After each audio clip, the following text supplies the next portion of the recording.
হাজার হাজার জনতার স্রোত এসে উপস্থিত হচ্ছে।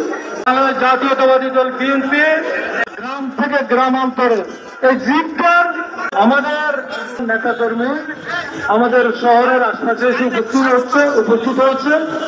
দক্ষিণ অঞ্চল থেকে আসতেছে। তবে আজকে কোন হাতের তালি দোকান দেওয়া যাবে না। এই উপস্থিতি জনস্রোত আসা শুরু হয়েছে।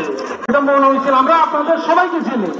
বিশাল বহর এসে উপস্থিত হয়েছে। দেখেন গতকালকে এসেছে, গত পরশু এসেছে, আজকেও এসে পড়ছে, আগামী কালকেও এসে পৌঁছাবে ইনশাল্লাহ।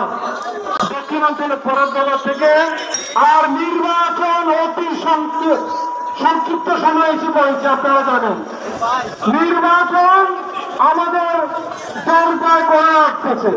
যে যেখানে আছেন এই জাতি তার আশা আকাঙ্ক্ষার প্রতিফলন ঘটাবে। শহীদদের স্মরণে যাদের রক্তের বিনিময়ে আমরা পেয়েছি এক নতুন বাংলাদেশ। গত বছর এমন দিনেও সারা বাংলাদেশে রক্তের বন্যা বয়ে গেছে। গত বছরের ঠিক এই দিনে এই সময়ে এই দেশের মানুষ বাংলাদেশ জাতীয়তাবাদী দল বিএনপি সহযোগিতায় কিছু সংখ্যক ছাত্রদের নেতৃত্বে এই দেশে শেখ হাসিনার বিতাড়নের বিপ্লব সংগঠিত হয়েছিল।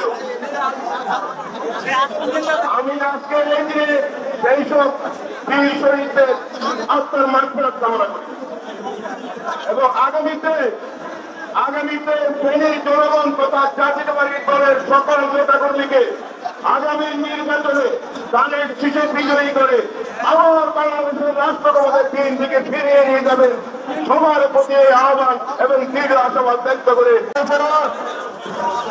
জাতীয়তাবাদী শক্তির ছাত্রদল বিএনপি বিদ্রোহে যারা শহীদ হয়েছেন তাদের স্মরণে আজকে ফেনী জেলা বিএনপির এই সম্মান এই শ্রদ্ধা বক্তব্য দেখে আজকের এই আয়োজন।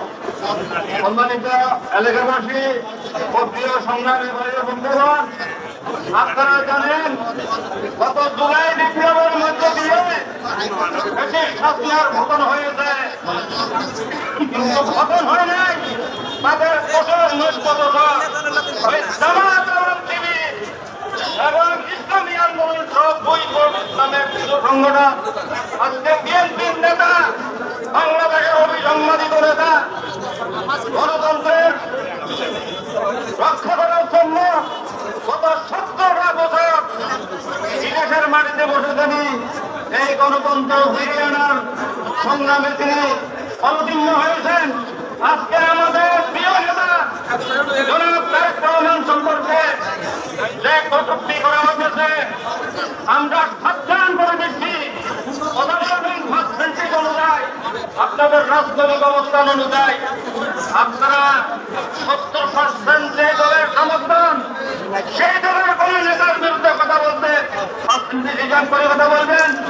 কত সংসদে অধিকার সংসদে কটা সংসদীয় সংসদে আপনাদের অবস্থান ছিল সেটা নিয়ে কথা বলবেন। আগামী নির্বাচন পর্যন্ত আমরা অতীতে দেব 15 বছর দেশের স্বাধীনের বিরুদ্ধে আন্দোলন করেছি।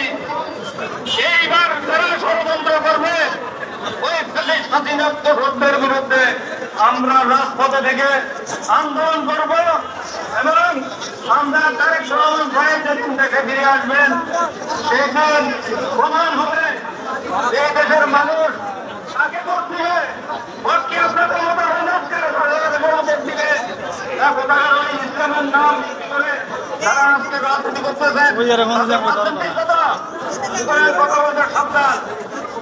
আপনাদের সকলকে আজকের এই এত বড় প্রমাণ করে তিনি জেলার মাটিও মানুষ এবং খালেদা জিয়ার মাটি এবং খালেদা জিয়ার মাটি এবং খালেদা জিয়ার মানবীরা।